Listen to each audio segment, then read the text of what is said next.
They were a pair of siblings, famous bodyguards known throughout the empire. One had a face so handsome it was plain for all to see, yet hid a cruelty that ran bone deep, while the other buried his ambitions all the way down in hell. Wearing cuteness like a crown of dominance, the older brother, Kalyan, was none other than the sole heir of the greatest swordsman family.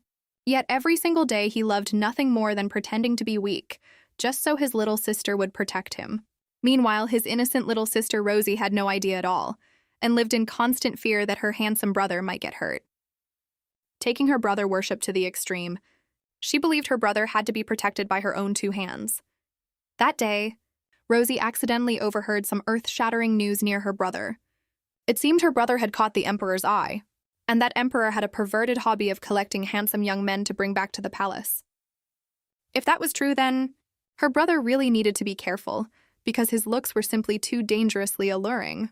Yet her brother just blinked and asked, "Is there something wrong with my face?" The truth was, his face was so radiant it could blind anyone who looked at it.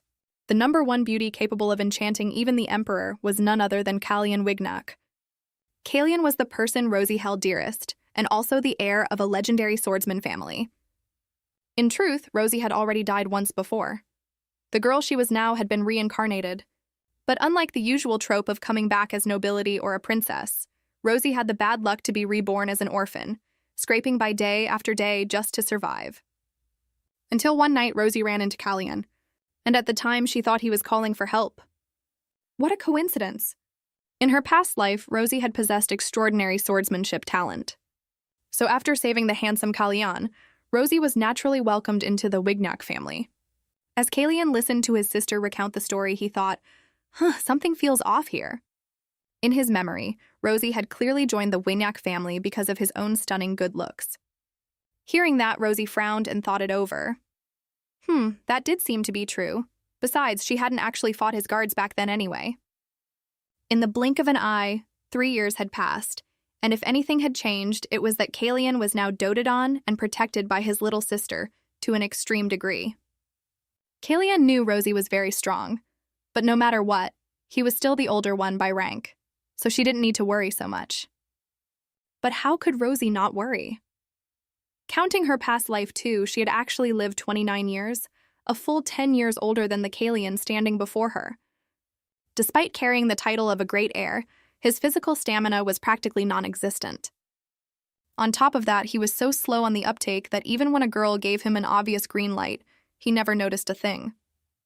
So right after that, Rosie couldn't sit still once she learned her brother had to go meet the Emperor the next day. This was bad news that perverted Emperor might just devour her precious brother whole. If not for Kalyan, Rosie probably would have starved to death on the streets long ago. So her brother was the most important treasure in her life. To protect his purity, Rosie swore to herself she would protect him no matter the cost. So a few hours later, Rosie racked her brain trying to figure out how to stop this from happening. While she was lost in thought, she spotted Kalyan right ahead, seeing his completely unguarded back. A brilliant idea suddenly exploded into Rosie's mind. Now that her heart was set, the simpler and more brutal the move, the more effective it would be. Rosie gathered her inner strength, ready to land one decisive sneak attack to knock her brother out cold. "Sorry, brother, this is a bit rough, but I'm only doing this for your own good." No sooner thought than done, Rosie charged forward like a whirlwind, her small body soaring into the air. But man proposes, heaven disposes. Right at that moment, Kalyan happened to bend down to look at a pretty flower, smoothly dodging his sister's fatal blow. Oh, when coincidences pile up like that, they stop being coincidences, don't they? Every single attack that followed, Kalyan dodged with ease. This whole scene caught the eye of a knight from a neighboring kingdom. They marveled inwardly, impressed that this traveler from a distant land still trained so diligently even on a journey. Truly admirable. They praised Rosie's small frame while being amazed at how fierce her swordsmanship was. No one had ever known just how strong Rosie really was. By now, Rosie was so exhausted she was panting hard. She couldn't understand what on earth was happening. Why couldn't she land a single hit no matter how many times she attacked? Right then, her brother suddenly let out a yelp. Rosie rushed over in a panic. "Brother, what happened?" Kalyan looked at Rosie with teary eyes. I think I got stung by a bee." Rosie's heart clenched and she scolded him affectionately in a fluster. Honestly, this brother of mine, the moment I'm not by his side, he manages to get himself in trouble. No wonder I worry about him so much. She took out a Band-Aid and stuck it on his hand. Honestly, she really didn't want her brother to go meet that emperor at all. Who knew what that old man might do to him? Anyway, her brother was already dangerously handsome as it was. If he caught that man's eye, he'd be nothing but tasty prey handed straight to a tiger's mouth. That would surely be a one-way trip, but her brother kept insisting he had to go see the emperor no matter what. Left with no choice, she made him agree to a few conditions. First, if anyone dared to lay a hand on him without permission, he absolutely had to fight back decisively. If they were shameless enough to keep pushing, he should aim straight for their weak spot. And if the opponent was bigger and stronger than him, he had to shout Rosie's name immediately. Her brother nodded obediently, agreeing to all three conditions. The moment the two of them shook on it, she secretly carved a hidden array onto his Band-Aid. In the blink of an eye, night had fallen. As for what happened during the day, to be safe, she had already engraved a magic array on it beforehand. That way, whenever her brother called her name, she'd be able to instantly locate him. With that thought, she was finally able to relax and go to sleep. But she'd barely dozed off when the image of her brother's radiant, handsome face popped right back into her head. That was it. There was no way she could relax now. The core issue was that this emperor was genuinely too dangerous, and on top of that, he had that perverted, twisted hobby. Tossing and turning, unable to sleep, she flung off her blanket and sat up. What if she cast a spell to knock her brother out cold? That would feel a lot safer. Then she'd just report that he'd fallen sick in bed, and that old emperor would probably give up. Right, that was the only way. But the instant she yanked back her brother's blanket, she froze in shock. He wasn't even in bed. This left her utterly bewildered. Where had her brother run off to? Her curiosity flared up. It was so late, what on earth was he sneaking out to do? She searched and searched but couldn't find him anywhere, and it made her anxious to the point of going mad. Could he have been kidnapped? At the same time, somewhere else, beneath a filthy, stinking sewer, a dozen or so corpses lay scattered across the ground. Someone sat leisurely perched above them. That person was none other than her gentle-hearted brother Callion. He growled coldly, "You bastards, if you dared to scratch even a hair on this body, my little princess would have thrown a fit. Didn't you people know that?" A moment later, back to her own point of view, she had made her way to the watchtower. Unbelievably, the guards here were so slack that even on night duty they dared to fall fast asleep snoring away. Lucky day for her, apparently. With them out cold, she could easily slip right through the main gate. No sooner thought than done, she tiptoed past the sleeping guards, continuing her mission to find her brother. Standing right in her path now was an iron gate. As long as she moved slowly and carefully, it wouldn't make a sound. But just as she thought she'd gotten away scot-free, a rabbit came darting out of the bushes from who knows where. Oh my goodness, it scared her half to death. And with a loud crash, the iron gate came crashing down heavily onto the ground. The loud noise woke the guards, who jerked their heads up in alarm. They immediately spotted a little girl, me, standing right there in plain sight. I thought to myself, oh no, I'm done for. I can't believe I got caught this easily. But what struck me as strange was, were these two guards in front of me actually okay? They were swaying and staggering like they couldn't stand straight. I raised my voice to warn them to think carefully. If they really wanted to lay a hand on me, they'd definitely regret it. But the two guards paid me no mind at all. They lunged forward, trying to subdue me. And for a moment I hesitated, unsure whether I should fight back or not. Right then, my foot accidentally stepped on a rock. Out of instinct, my whole body toppled backward, but I never hit the ground. Instead, a steady hand caught me. What on earth was going on here? Before I could even process the situation, I heard, "It seems my knights were rather rude to you, child. Allow me to apologize on their behalf." The strange man standing right in front of me spoke in a gentle, caring voice, asking if I was hurt anywhere. As for the two aggressive guards who tried to grab me earlier, they'd already been beaten black and blue, now kneeling by the wall, tripping over each other to apologize. The man introduced himself as Louis Fiso, master of this estate. Somehow the name Louis rang a bell, like I'd heard it somewhere before. Louis glanced down at the sword strapped to my hip and said thoughtfully, "You're a disciple of the Wignac family, aren't you? No wonder, first time visiting this estate, you must be quite excited. But listen, a little shrimp like you should be a good girl and go back to bed." I bristled immediately and shot back, "I'm not a shrimp, you're the shrimp." Setting the bickering aside for a moment, Lewis's expression turned serious. He wanted to know where Kalian was right now. I let out a cold snort and said mockingly, "The great head of the Fiso family. What business could you possibly have looking for our young master? Besides, for the head of one superhuman family to meet privately with the heir of another family, by rights, that's strictly forbidden." Louis fell silent for a long moment, then finally spoke calmly. "Kalian is a friend of mine. I only came to have a chat with him." But I didn't believe a single word out of his mouth. Because Kalian simply wasn't the type to socialize or get tangled up with just anyone. So this man's sudden appearance was extremely suspicious. Seeing this, Louis seemed to lose interest in arguing with me any further.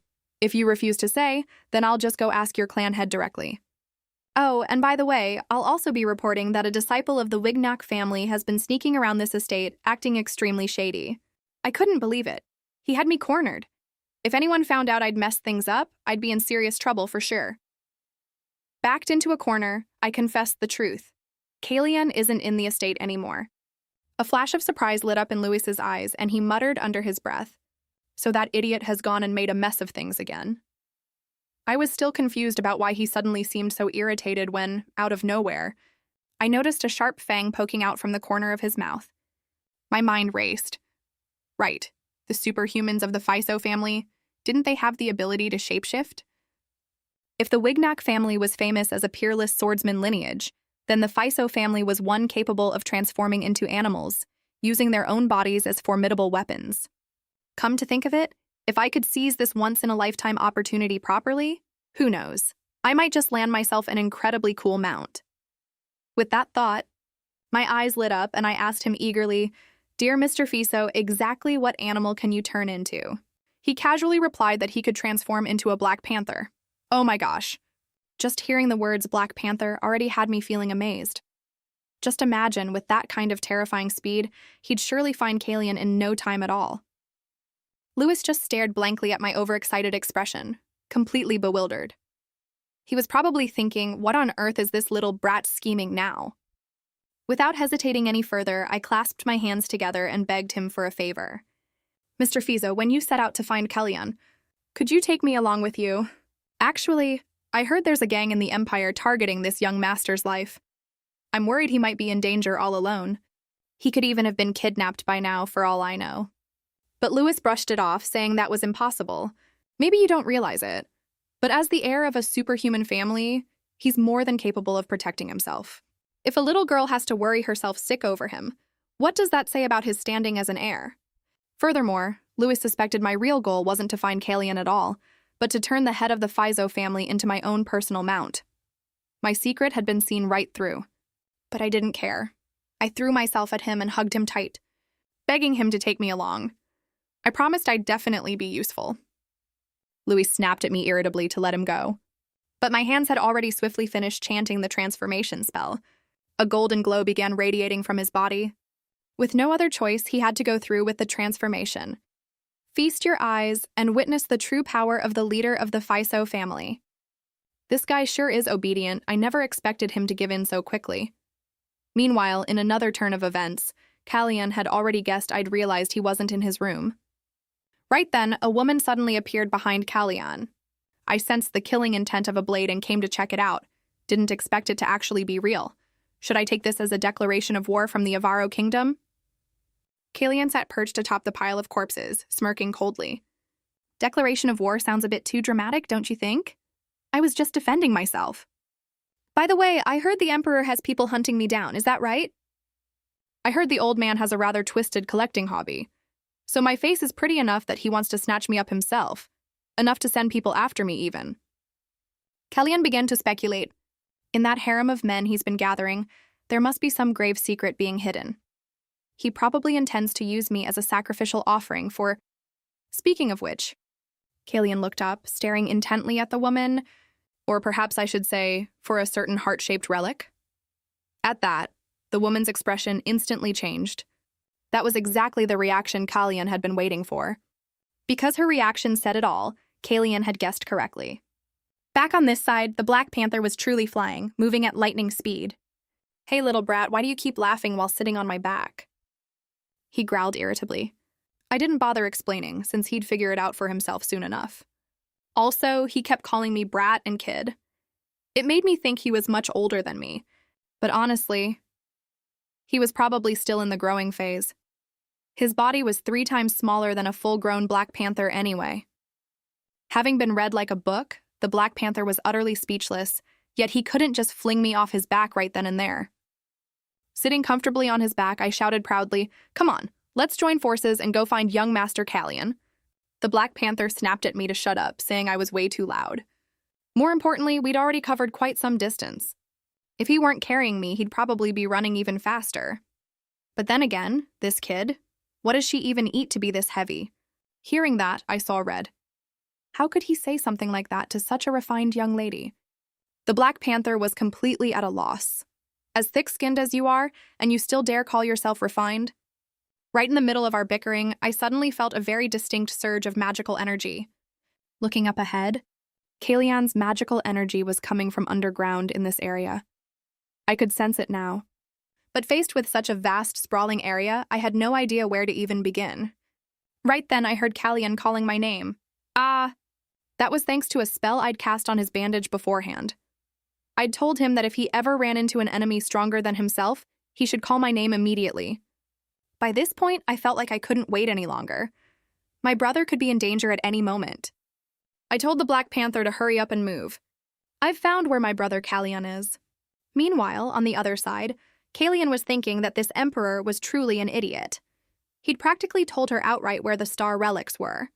That's why he didn't bother hiding his magical energy at all, letting it spread everywhere on purpose, just to lure her into taking the bait.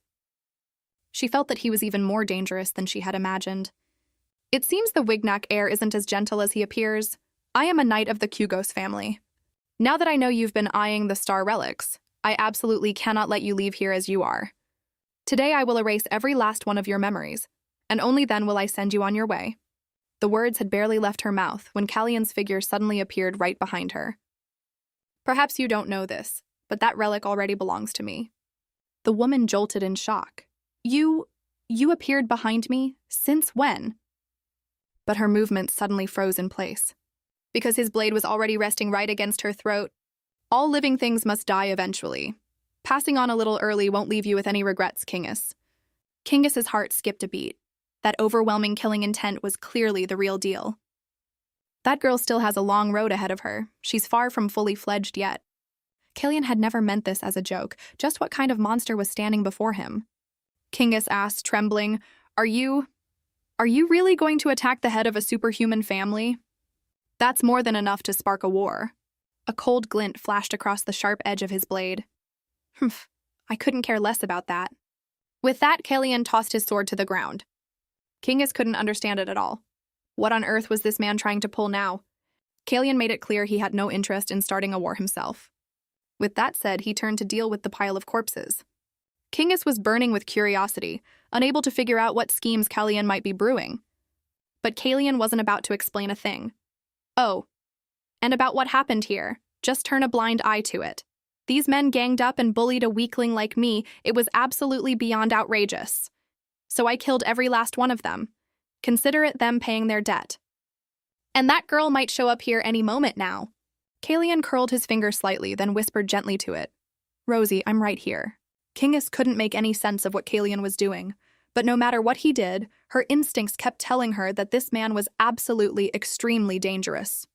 Kingus figured the best move now would be to use this chance to slip away unnoticed. But unfortunately, her intentions had already been seen through long ago. Kingus, how about we make a deal? What do you say? I don't think this deal will be bad for you at all. Why don't you stick around and hear me out? 2.5 minutes later, Callion had finished cleaning up every last corpse. As he smoothed back his messy hair, he wondered whether he should slice a few marks on himself to fake some wounds. Otherwise, how would he explain things to his sister later? Right at that moment, a gentle voice rang out from behind Callion. Brother, I'm here. Her face was etched with panic and worry as she rushed over. She was terrified something awful might have happened to him. But the very instant she rushed toward him, Callion quickly sheathed his sword, and the cold expression on his face began shifting at breakneck speed. Seeing her brother just standing there in a daze, seemingly not noticing her at all, she thought for a moment he must have been badly hurt. Then her brother slowly turned his head, softly calling her name. Rosie. Wah! I was so scared. Without you here, I was really terrified. I was so scared these guys might try to kidnap me. You got here just in time. That big guy suddenly attacked and I couldn't even react. I gently stroked my brother's head, heartbroken. Who dares bully my adorable little bunny like this? They must be tired of living. Look what they've done, scaring my bunny to tears like this. Right after that, I spotted a guy huddled in the corner of the wall. I asked my brother if that was the one who'd bullied him. He nodded firmly. The Emperor's knight suddenly tried to touch him, and when he resisted, the man dragged him out here. In the panic, he accidentally kicked the man in a sensitive spot. That took him down, and time just kept ticking by, and he couldn't even find a way out. Listening to my brother's choked-up, tearful account, my heart ached terribly, and I silently scolded myself for not watching over him more carefully. Afterward, I secretly cast a spell to land one final finishing blow on the guy. My brother asked, confused, "Was that a strange sound just now?" I answered coolly, "No, I didn't hear anything." That sounded like a scream of agony. "Brother, you must be hearing things." Seeing how quickly I'd managed to find him, he hugged me tightly, moved. "You're truly my precious little treasure. Thank you so much. In the end, you're the only one who came to save me." Right at that moment, the Black Panther's voice slowly rang out. "This is honestly ridiculous. Kellyanne, what exactly have you been doing here? I can clearly sense your sword energy surging out from every direction. And yet you dare claim you only accidentally kicked him in a sensitive spot?" The Panther's words irritated me to no end. My brother had clearly just been through a dangerous ordeal, and yet this man had the nerve to interrogate him so harshly. I turned to comfort my brother. "Don't worry, I'll personally explain everything to Mr. Fiso. Never mind whatever he says, just bandage your hand properly, okay?" But to my surprise, my brother turned and cheerfully started questioning the Black Panther instead. "Hey, long time no see. How have you been lately?" The Panther's face was full of confusion. Since when did we start using this kind of formal greeting? Then, he turned his sharp attention back to me. "The way this girl talks to you and now to me, she doesn't seem like an ordinary disciple at all, Kellyanne. Don't you think you owe me a bit of an explanation?" Hearing that, I smiled smugly. I'd say I'm not an ordinary person at all. After all, I'm the youngest person in history to receive the honor of bearing the Wignac name, a genius swordswoman no less. The Panther muttered under his breath, "This only makes things harder to explain. If that girl really is that impressive, then why would you make up such an obvious lie?" Right at that moment, my brother suddenly started pretending to feel dizzy. "Rosie, my head is starting to hurt. Right here. Oh dear, it was only then that it hit me. He'd barely gotten any sleep at all these past few days." So I helped support my brother, ready to head home. I turned back and said to the Black Panther, "Mr. Fiso, let's continue this conversation another time.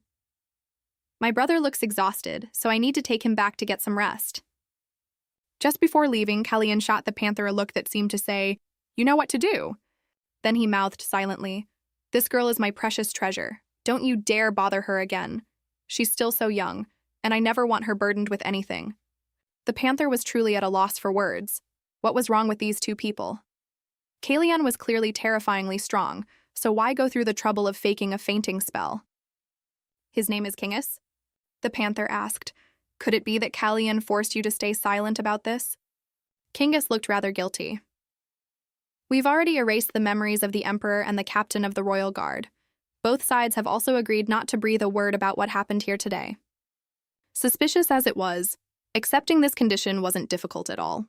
Kingus thought to herself, if we want that thing to keep sleeping, we still need him. Could this really be the only way? Owen Wignac had never publicly revealed his heir to the world. He'd always kept it hidden away. Who would have guessed he'd turned his own flesh and blood into such a monster? Furthermore, Kingus was quite preoccupied with that girl. Fiso speculated that the girl might be a disciple who'd been granted the Wignac bloodline name. Being granted a surname beyond one's true standing in the family also meant sharing in that family's starlit blessing. In other words, given her age, she should already possess frighteningly great power. If she wasn't seeing things, then why did that girl's magical energy manifest in a form resembling Kingus's own? With that, she glanced back at the soldiers behind her. A flicker of astonishment flashed in Kingus's eyes as well. Afterward, she turned to Faiso behind her. It seems we need to pay that girl another visit. Faiso felt that Kalyan seemed to dote on that girl extremely. Getting close to him wouldn't be easy. But Kingus already had a plan, inviting them to the Imperial Palace. The condition attached was that Owen Wignac, his heir, and Rosie all had to be present. A wild beast like him would surely never pass up bait like that. Meanwhile, in another turn of events, after bringing her brother home, she finally let out a sigh of relief. Brother Kalyan told her he'd picked up some information from the captain of the Royal Guard. He said there were rumors that inside the Imperial Palace lay a trace of the star relic left behind by the Wignac family. At first, Brother Kalyan thought she'd be surprised, but in fact, her expression stayed completely unbothered. "Oh, this star relic you're talking about? Isn't it just that broken old sword?" Brother Kalyan was stunned. Could the star relic really be a sword? She blurted out, "Yes," but then she immediately realized with a jolt that she might have let something slip. She quickly covered it up. Well, if it's an heirloom of the Wignac family, then it must surely be a sword. Her brother nodded, agreeing that made sense. Lucky for her, he hadn't caught on to anything. He even mentioned that the sword in question was a broken one. As expected, our Rosie really is clever, guessing it right on the first try. She could only smile awkwardly, not daring to say another word after that. It was best to change the subject quickly before he grew suspicious. "Oh, actually, I only heard it from Mr. Fiso. So it was Louis Fiso, huh? When did you two get so close?" She replied, "Well, we only just met today when the two of you went to look for you, brother." "Wait a second," he said. "In such a short time, you two have already been discussing the star relic? Wait, wasn't this supposed to be the first time you met Louis?" Oh no, her reaction now only made him more suspicious. Her brother's voice dropped low. "Would you rather have someone like Louis as your brother instead? You don't need me anymore, is that it?" Hearing that, she hurriedly told him not to overthink things. "You'll always be my one and only good brother. I only ever want you as my brother." "Why would you even think that?" He sighed and replied, "Because I can't even protect myself, and yet I keep making you worry all the time." Even so, no matter what, the only brother she'd ever want is him and him alone. A door creaked open with a clack. So this little troublemaker has finally decided to show her face. The one who'd just arrived was none other than Lord Owen, our father. "You two little troublemakers, come to my study right now." I thought to myself, this isn't good. I'm really in trouble this time. It really seemed like Father was furious. After we got to his study, Father laid into us with a scathing lecture. "You two little troublemakers, you're worrying me sick." But Father only scolded us with that one line before showing us this letter. "This is an invitation from the royal family. Both of you are named in it." Kalyan couldn't understand why the royal family would invite both him and his sister. "I heard the two of you ran into the head of the Lewis family today, is that right?" I nodded slightly. "Yes, sir, he helped me find my brother Kalyan." Father's expression darkened instantly. Another superhuman family, and the head of it no less. Even a child should know to be extremely careful when dealing with someone like that. I could only apologize repeatedly. Father pressed further. "Did he ask anything about Kalyan or about you?" I thought it over for a moment. "I don't think there was anything unusual, sir." Kalyan quickly cut in. "Please don't scold her, Father. I know they've been hunting me." Then, "My brother told me to just ignore the invitation, said I should stay safely in the estate while he went to check things out himself." Of course there was no way I'd accept that. He was practically defenseless. So where did he get the confidence to say something like that so casually? Yesterday, he'd been just as confident, and look how that turned out. He still ended up crying his eyes out. So I insisted stubbornly that I had to go with him to the royal palace no matter what. Father didn't expect me to react so intensely. All I could think was that I absolutely could not let my brother fall into danger again. "Please, Father, let me go with him." Father frowned, wanting to know why I was so determined to go along. I gave my brother a pleading look, then turned to my father. "I swear this time nothing will happen, I promise." Father let out a soft sigh. He told me to wait in the room while he sent Kalyan outside first. Kalyan clearly didn't want to leave. "Father, why do the two of you need to talk behind my back? What exactly do you want to say to her privately? Are you trying to cut me out of this?" At that moment, my brother had tightly gripped my hand. I couldn't understand why he was reacting so strongly. Father's gaze suddenly turned sharp. Kalyan, father barked out suddenly, and rapped him hard on the head. It's been a while since you last dared to defy my orders. This feeling brings back memories. Even after being struck by father, he still absolutely refused to leave. I coaxed him gently. It's all right, brother. Go on outside first, I'll be back soon. And before bed, I'll give you a goodnight kiss too, promise. Seeing him still hesitating, I promised I'd sing his favorite lullaby tonight. Watching this, father's expression turned utterly helpless. My son really is pathetic, spoiled rotten by his own little sister to this extent. My brother trudged out of the room looking dejected, like a little puppy, telling me to come find him right after we were done talking. It struck me as a bit odd. How could he just leave like that without even saying goodbye to father? What on earth was wrong with him today? After my brother left, father walked over to stand beside me. Do you know why I took you in as my disciple and kept you here all this time? I found it hard to answer because I honestly couldn't grasp what he was really thinking. Unless father wanted me to recognize my own place here? If not for him, I never would have had the chance to set foot in this estate at all. Father sighed deeply, realizing his adopted daughter seemed to have misunderstood something. Then father spoke up. I'm doing this because I worry about you. I couldn't understand what he meant by that. Why would father need to worry about me? Could there be some danger lying ahead of me that I didn't know about? A complicated look crossed father's face. The one you should really be worried about is your brother Kalyan. He's the one you truly need to be wary of. And I was even more confused. Why would father tell me to be wary of my own brother? Father suddenly said something laden with meaning. Dear, it seems you're even more easily swayed by a pretty face than he is, and Kalyan is exactly the kind of person who knows how to exploit that for his own gain. I felt certain father was overthinking this. I'll admit my brother truly is an exceptionally handsome man, but he would never, ever use that face to take advantage of me. And even if, by some chance, Kalyan really did try something like that, I'd be the very first one to set him straight myself. So, father, there's no need to worry. Father honestly couldn't tell anymore whether I was innocent or just pitifully naive. This child, are you underestimating your brother too much? He's not nearly as weak as you imagine, so you don't need to obey his every word so blindly all the time. But you should also know, Kalyan sometimes struggles to control his emotions, so please, try to stay by his side. If you do that, I promise this estate will forever remain your safest home. Hearing that I got to stay with my brother, I was overjoyed. It seemed father understood how much big brother needed my care. Don't worry, father. I'll take full responsibility for protecting big brother. In the end, father agreed to let me go. He also told me to keep a close eye on Kalyan to make sure he didn't do anything strange.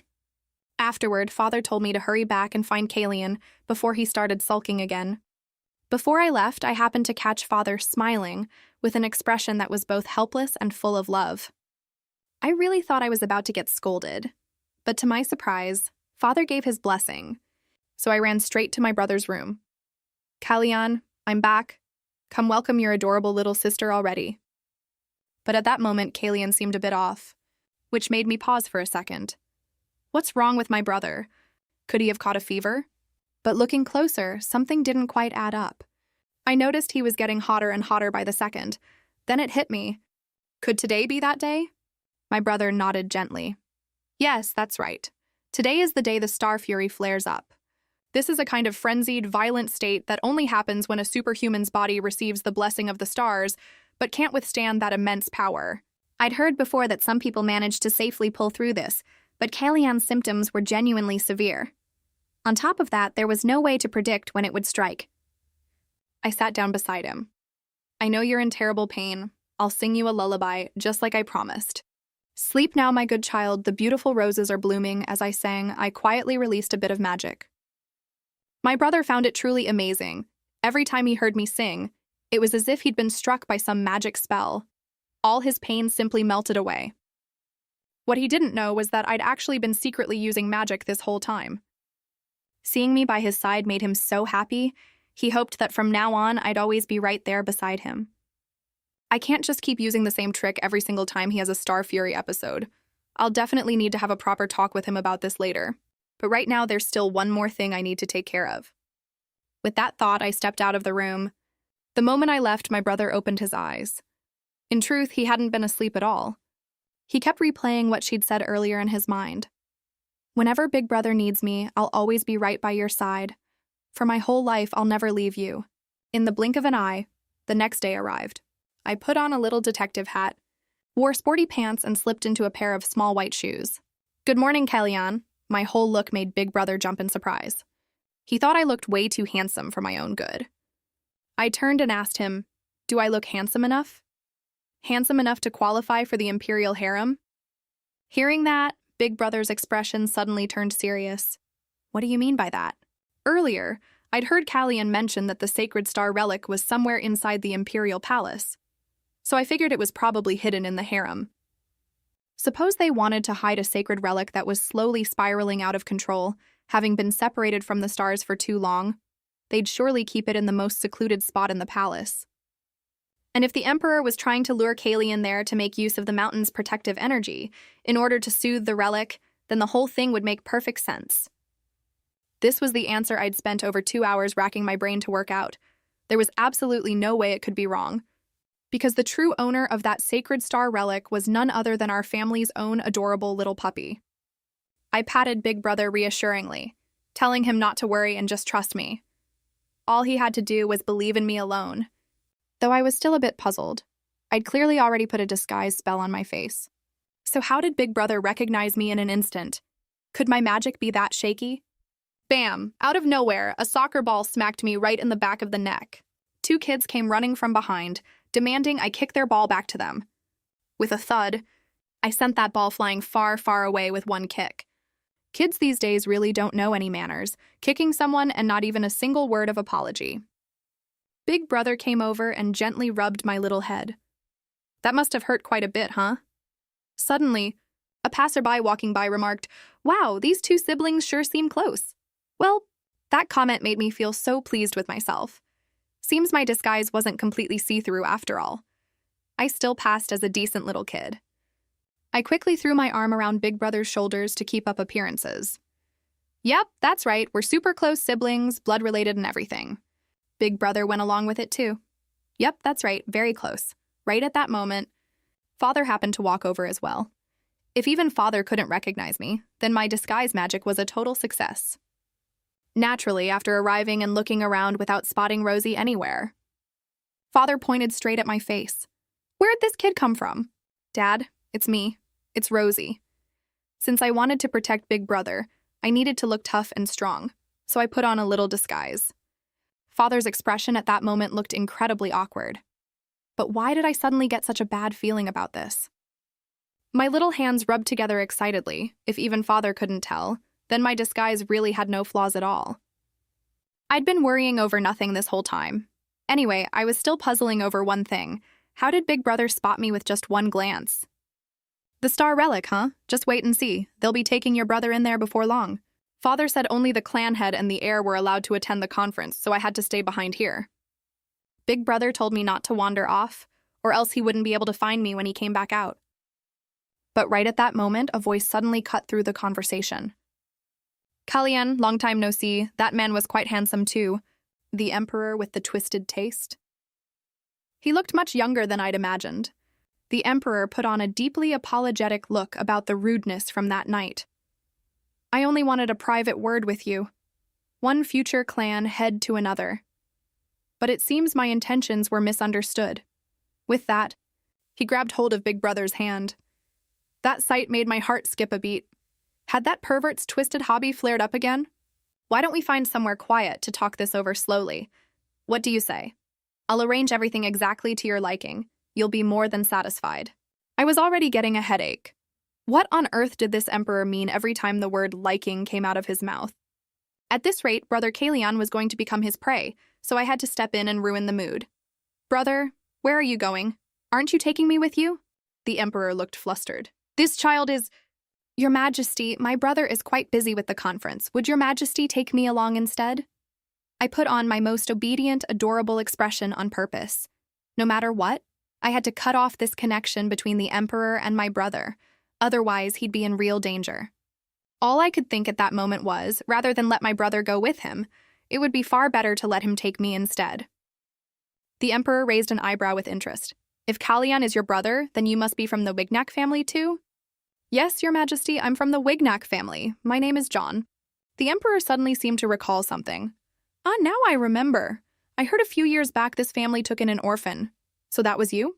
Are you interested in the sacred site too, by any chance? Just look at your skin. Flawlessly perfect. And such refined features too. You'd surely fit right in there.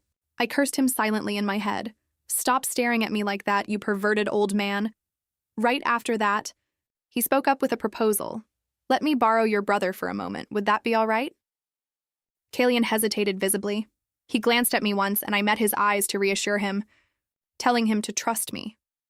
My determined gaze burned with unwavering confidence. Seeing that, Kalian gave a small smile. All right then, go have fun with His Majesty. Well, please take good care of my little brother. I truly dote on this little one very much. Meanwhile, in another turn of events, Big Brother had already gone to attend the conference. The woman standing there was Reznor, leader of the Magic Circle. So you're saying you have something to confess about the star relics? Sitting across from her was Cronus, leader of the Eye of Prophecy. Also present was Owen, leader of the Sworn Blade, and Dorian, leader of the Healing Guild. At this point, Owen was the one who spoke up. But the truth behind it turned out to be a completely different story.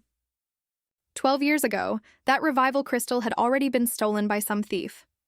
Hearing this shocking news, Reznor slammed her hand hard on the table. Something this serious, and you're only telling us now? Cronus said that 12 years had passed, and even he had no idea what to do about it. Dorian had thought he could track it down on his own, but in the end, he'd found no clues whatsoever. That's why he'd called everyone here to beg for help. Reznor truly couldn't believe it.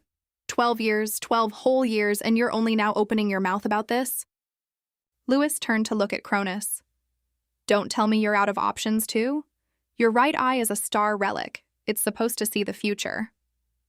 Hearing that, Cronus slowly lowered his hood, only to reveal his right eye was shut tight, completely unable to open. If the revival crystal hadn't disappeared, I might have known something by now. Everyone was utterly stunned at the sight of Cronus's eye. 12 years ago, a monster attacked him, ultimately leaving him blind. At first, I planned to wait for the right moment, borrow the crystal's power to heal these eyes. So Lyra also lost her star relic 12 years ago. Reznor was completely stunned. So you're saying you lost your Eye of Prophecy 12 years ago as well? This is far too much of a coincidence. Owen let out a mocking laugh. Ha! What a pack of failures. Unbelievable that the heads of superhuman families couldn't even protect their own star relics in the end. I'm honestly speechless. What's more, going by the timeline, the culprit behind both incidents seems to be one and the same. Is there really not a single one among you who suspects someone in particular? Hearing this, Kalian's expression grew deeply thoughtful. Meanwhile, in another development, I followed the Emperor into a certain castle. Before entering, the Emperor ordered his attendants not to let anyone else in, since today this young man was an extremely important guest. The doors swung open. I trailed behind the Emperor, walking straight ahead the whole way. My mind kept racing with questions. Why did the Emperor want to be alone with me? And on top of that, he hadn't even brought a single guard. Just thinking about his perverted hobby gave me goosebumps. I really didn't want to be alone with him at all. Right then, the Emperor suddenly stopped walking. Your name is Wagner Krone, correct? Yes, Your Majesty. Then a smile spread across his face.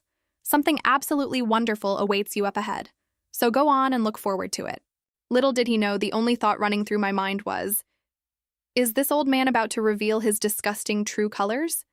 But out loud, I obediently replied that I was very much looking forward to it.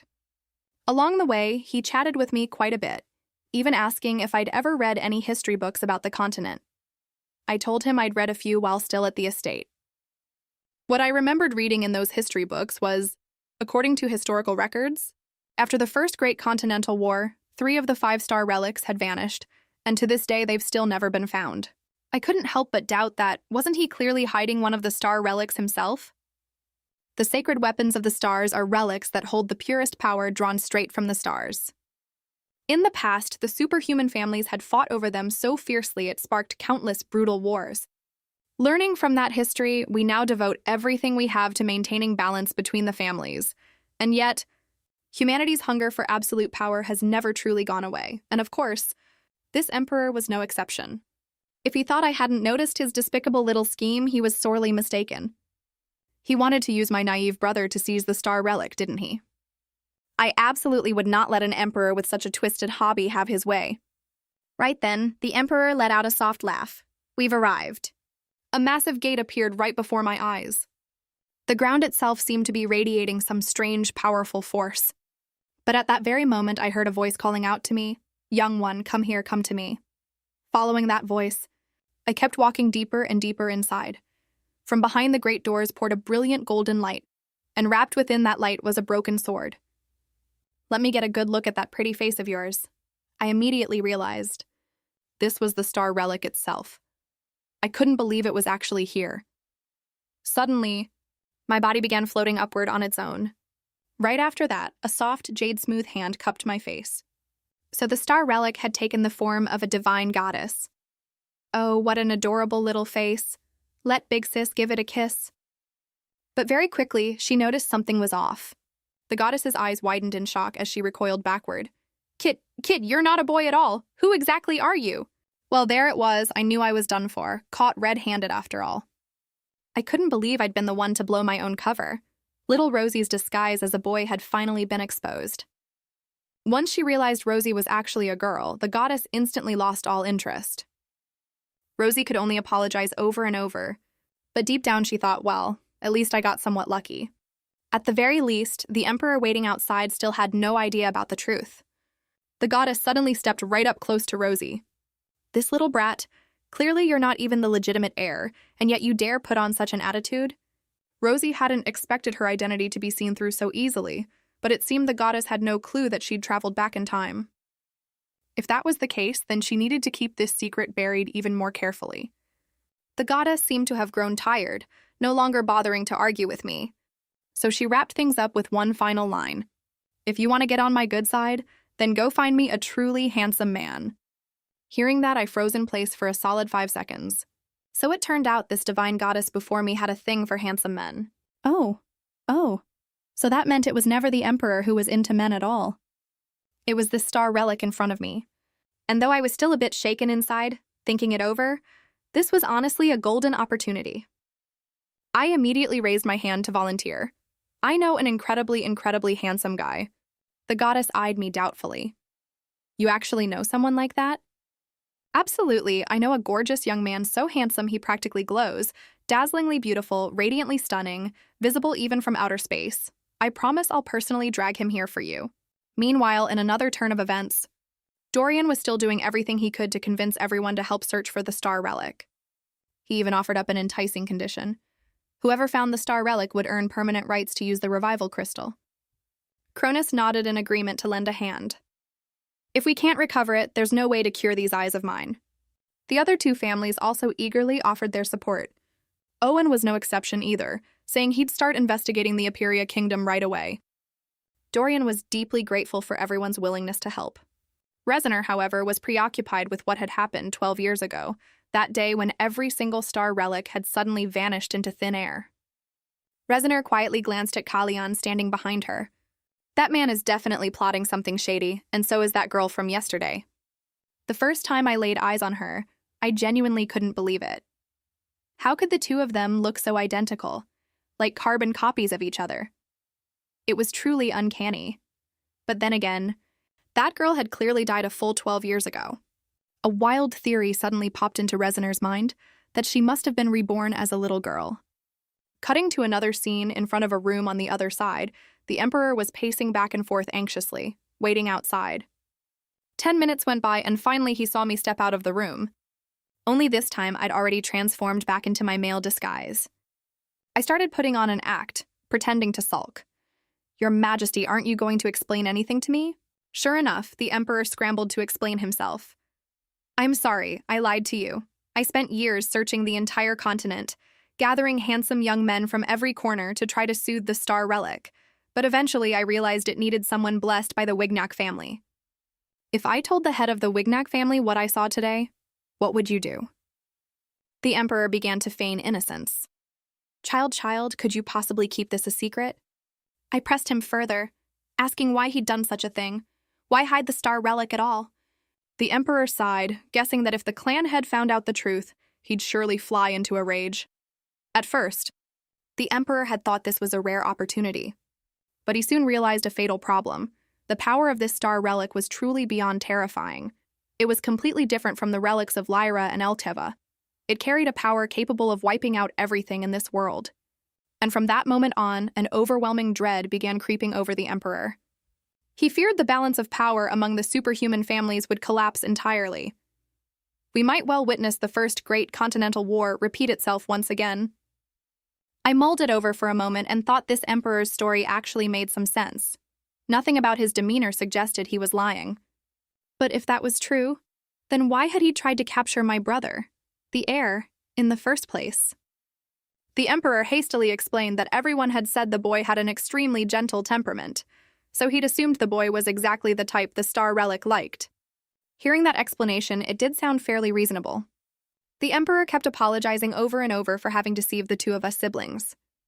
As for me, I felt like I'd milked this act for long enough. It was time to wrap up this little play, so I seized the moment to speak up.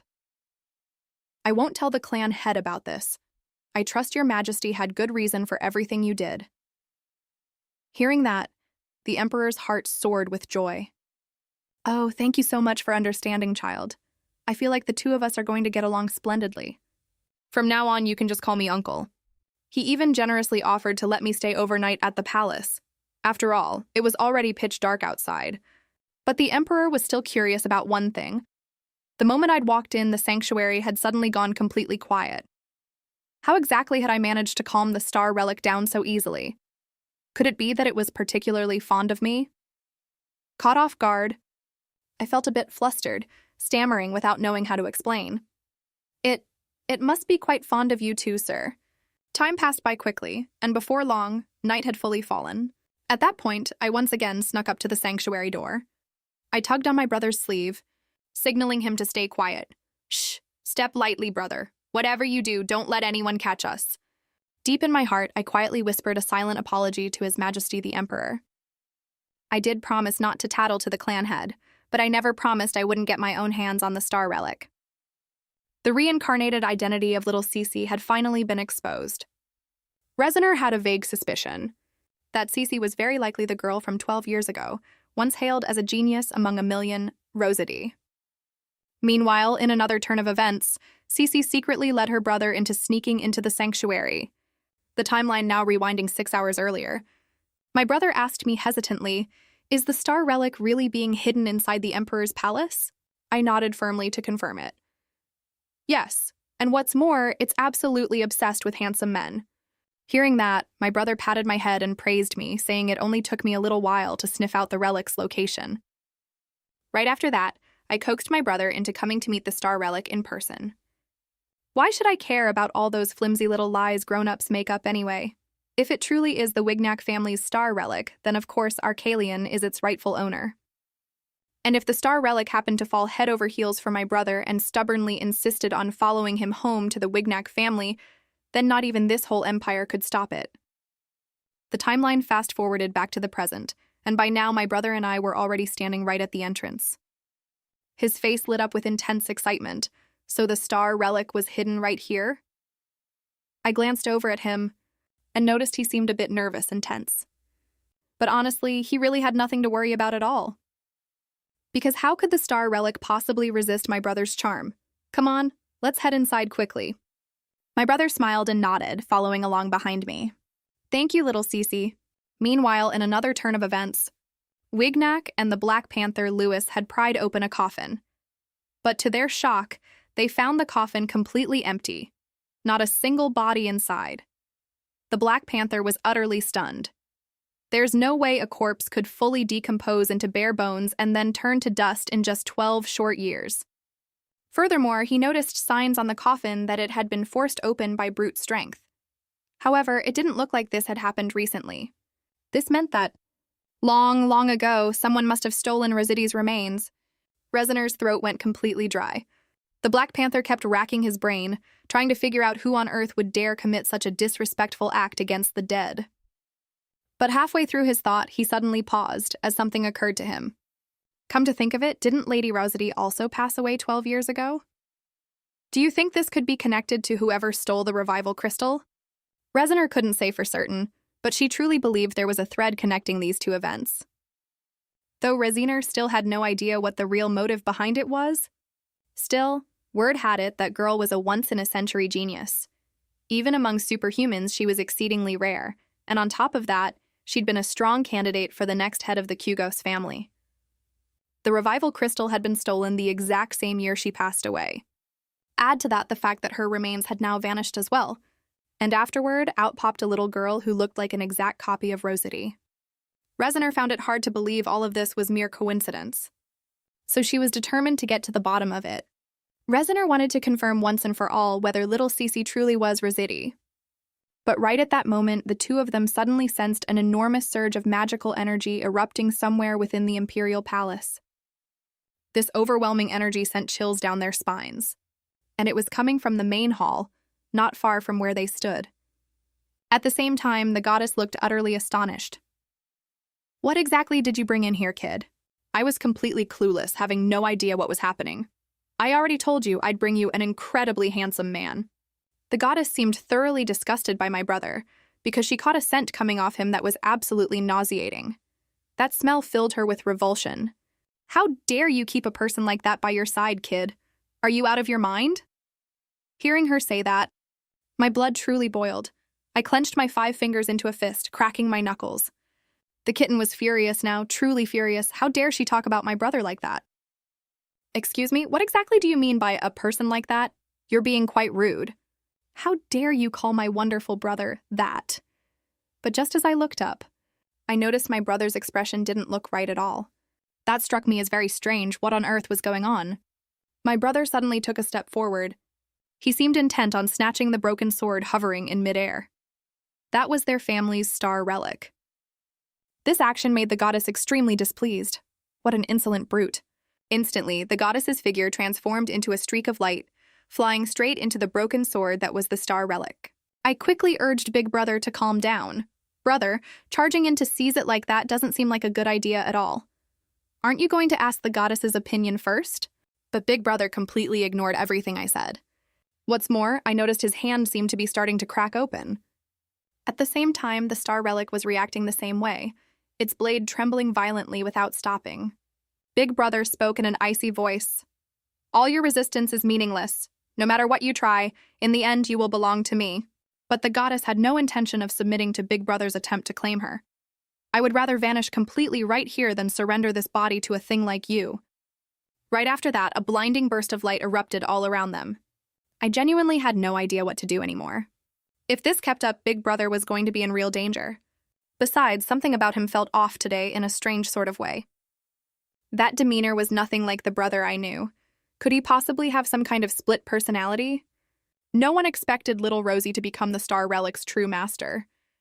Clearly, at the very start, the one chosen to inherit the relic was Kalyan, yet the relic had ended up rejecting him. All because there was a source of dark energy lurking inside Kalyan's body. This eerie, malevolent power wasn't just formidable, it could even manipulate his mind. Just moments ago, Kalyan had tried to force the star relic into forming a contract with him. Seeing this, little Rosie rushed forward, trying to talk her brother down. "You're acting so strange today, brother. Did something happen to you?"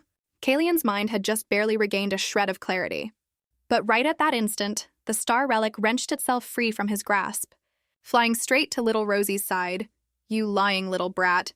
The very next second, it suddenly unleashed a burst of power. The shockwave was strong enough to send Kalyan flying and crashing to the ground. I moved to rush over and help him up, but the star relic blocked my path. "You've deceived me twice now, haven't you?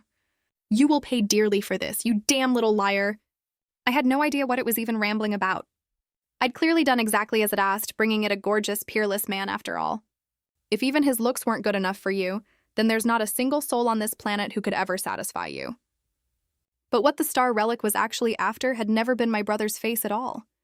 It was the dark energy radiating off his body. Realizing that, my heart nearly stopped. What on earth was that horrible thing? Could that be the very reason Big Brother had lost control like this? The star relic was about to say, "No, your brother has always been like this from the very start," but it suddenly fell silent. It seemed to want to use me for its own gain first. So it flipped its story, its voice turning smooth and coaxing. Yes, exactly, that's it. It's all because of that filthy thing that your brother lost his mind. So form a contract with me, use my power to purify him. Wait a moment. Was it trying to make itself my master through all this? At that moment, I truly had no idea what to do. Big Brother had completely lost his sanity, and it didn't look like he'd be waking up anytime soon. Really? I'd wanted him to be its rightful master. But given the situation, I had no choice but to eliminate that sinister thing first. With that, I decided to borrow a bit of the Star Relic's power, just a tiny amount. Seeing this, the Star Relic praised me smugly for making such a wise decision. Looks like even the Guardian Star has acknowledged you. The instant that surge of power flowed into my body, I realized with astonishment. So this was the true form of the Great Annihilation. This power was truly overwhelming. With this in hand, I was certain I could save Big Brother. Right after that, I chanted a spell, casting magic to bind his hands together tightly. Big Brother looked up at me, utterly bewildered, but he could no longer move at all. And the next thing I needed to do was completely purge that filthy dark energy from inside his body. Big Brother's mind was in total chaos now, flickering between lucid moments and fits of madness. I resolutely swung my sword and drove it straight into that pitch-black malevolent energy. Big Brother's body jerked violently, as if he were enduring pain that cut straight to his very core. No wonder everyone complained about that strange smell on him. It turned out this foul thing was what had twisted him into this state. Just moments later, I'd successfully wiped out every last trace of that dark energy. Watching the dark energy dissolve into nothingness, I finally let out a breath of relief. Big Brother, it's okay now, you're safe now. But all I got in return was silence. He'd already collapsed onto the ground at some point. I rushed over in a panic, anxiously checking on his condition. In no time at all, night had fallen once more. Upon learning what had happened, Father immediately headed straight to the Imperial Palace to confront the Emperor. I demand an explanation. The Emperor urged my father to calm down a little, but Father had already restrained himself considerably. Regardless of everything, since the Great Annihilation has acknowledged my daughter as its master, the Star Relic will be returned to the Weenak family. I don't believe there's anything left for your majesty to argue. Standing beside him, I nodded along in agreement. That's right, Father. But Father shot me a glare, telling me not to butt in, and that once we got home, I'd have to give him a full account of everything that happened today, including exactly why Callian ended up in that state. I knew it. Father must be really upset with me. Afterward, I stepped out of the room, feeling a bit worried about how Big Brother was doing, so I decided to go check on him. But then I thought better of it. He was probably in need of rest right now, but the Star Relic beside him wasn't willing to let it go. I won't easily forgive your brother for this. But I thought I'd already dealt with that monster, so why was it still blaming Big Brother? Meanwhile, somewhere else at the same time, a wisp of purple mist suddenly appeared in Big Brother's room. That mist slowly took the shape of a serpent. I've told you long ago you should have killed her. Hearing that, Big Brother's eyes turned cold. He slowly sat up. Go ahead and try. I guarantee you won't be leaving this body of mine in one piece. Little Cece might very well become Big Brother's fated one, because hidden within his body was a serpent of primordial chaos. And little Cece was the one chosen by the Star Relic. This meant that a life-or-death battle between the two of them was entirely possible. However, at this point, little Cece had absolutely no idea what this chaos collapse even was. This so-called chaos collapse was the most wicked, troublesome, and dangerous force in the entire universe. So that thing was extraordinarily dangerous. But little Cece felt that the sword strike earlier had already driven it away. But that thing would never die from such a light, half-hearted blow. It was surely hiding in some corner right now, biding its time, waiting for everything to collapse before showing its face once more. And this latest move signaled that chaos and a brutal doomsday were about to descend upon them. That's why the Star Relic kept reminding me to stay absolutely on guard. After hearing its explanation, little Cece also realized this thing really was dangerous. Might as well go hunt it down right now and send it to its grave for good. On the way here, the Star Relic had happened to spot a few tall, handsome men, so it stubbornly insisted on going after them first. Naturally, I flatly refused. Ogling men wasn't exactly a priority right now, was it?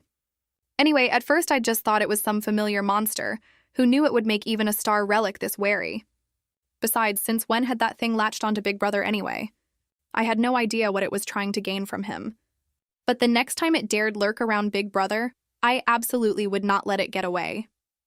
Meanwhile, in another turn of events, Kalian was warning the venomous serpent to know its place and stay quiet from now on. The star relic has already sensed it, and surely the other stars have caught wind of our presence too. The serpent looked extremely bitter. You should know I am you, and you are me.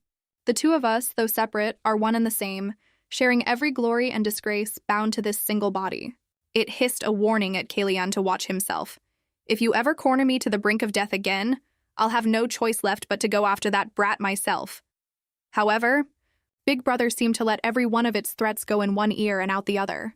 This left the creature utterly powerless. Out of everyone in this world, why did I have to end up stuck with this particular guy? It had a feeling that if things kept going this way, something big was bound to blow up. Might as well take this chance to just seize the star relic directly. Kalian merely shook his head at that. The relic of the heart has already chosen its own master. There's nothing we can do about that. Having it choose my little sister as its master is actually a good thing, if you think about it. Don't you find this whole thing fascinating? My little princess might just become the one and only person in this world capable of killing us. And yet she'll still keep loving me and keep trying so hard to protect me. The venomous serpent suddenly wondered, if that girl ever found out your true nature, would she still keep doing that? Kalian didn't know the answer either. Right at that moment, a maid walked in. From the young master, the clan head sent me to bring you some hot tea, my lord. Kalian stared at the maid for a long moment. He noticed her hands were trembling violently. He raised an eyebrow, puzzled. Am I really that frightening? The maid quickly stammered an excuse. No, sir. It's just that I suddenly felt a chill run through me. That's why my hands started shaking uncontrollably. Kalian coldly warned her to be more careful. If you break this cup, that'll cause quite a bit of trouble. A moment later, my brother told the maid to step outside first. The instant she walked out, I slipped in right after.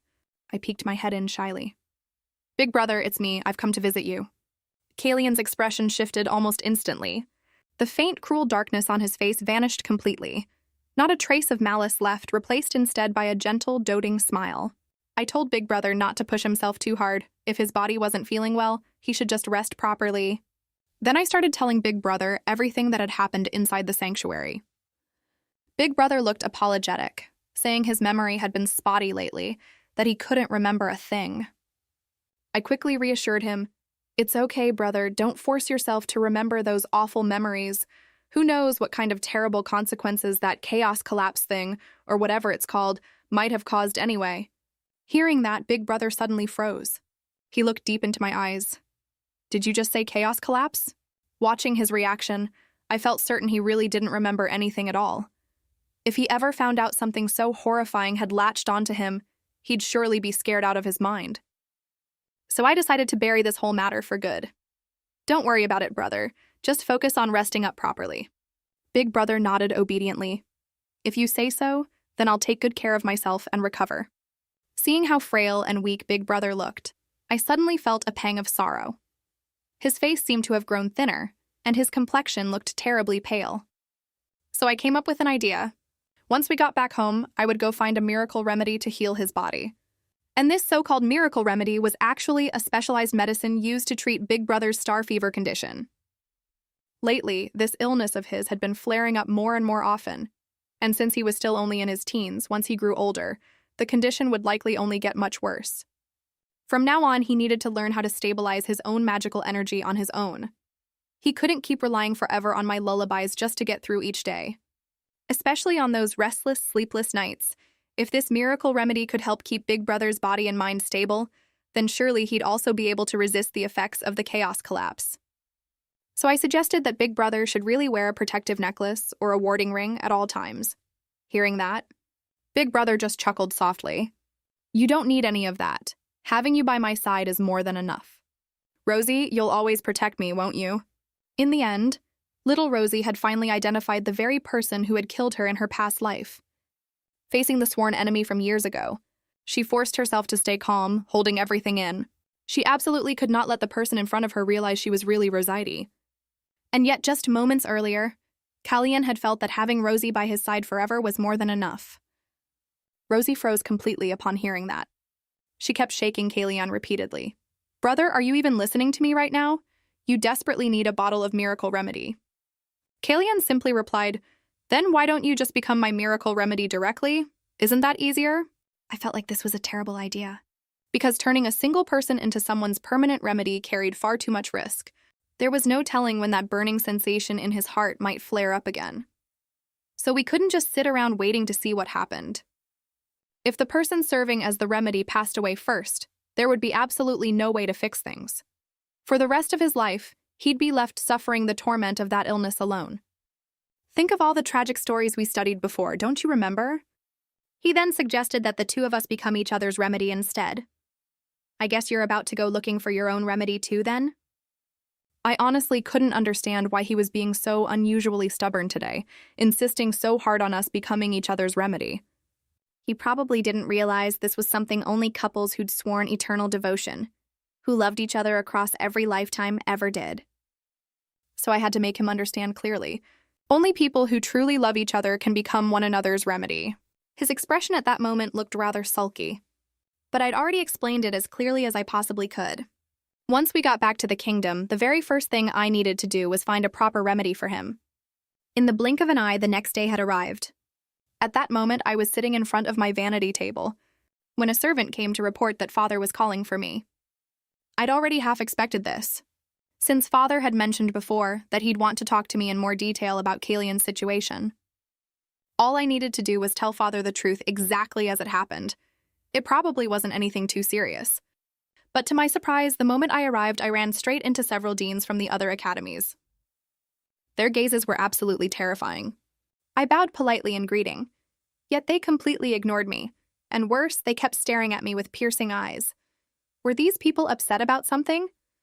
I decided not to overthink it. I'd just go find Father first. A moment later, I arrived at Father's study. I greeted him gently.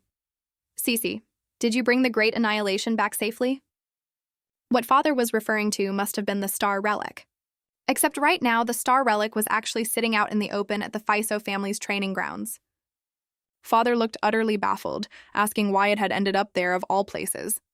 I told him I had no idea either. There was no way I could honestly tell Father it stayed there just to ogle handsome men. Afterward, Father asked me to explain exactly what had happened the day before. Why had my brother ended up in such a state? So I spent a good 10-odd minutes recounting the whole story from start to finish for Father. So you used the Star Relic to defeat this thing called Chaos, is that it? Father wanted to know if that Chaos thing had done any harm to me. Hearing Father ask that, I thought it over and realized the Chaos thing hadn't really done anything to me at all. It had only targeted Brother Kalian a little. Father nodded and said he understood. Either way, it was good that the two of us were safe. Right after that, Father seemed to mutter under his breath that he hoped Kalian would keep sleeping a bit longer. I couldn't quite make out what Father said. His voice was so quiet at that moment. But I'd bet anything that wretched Chaos thing was just waiting for the moment Big Brother was at his weakest to strike. Next time I catch that thing again, I swear I'll beat it half to death to satisfy my anger. Lost in thought, Father gently stroked my head.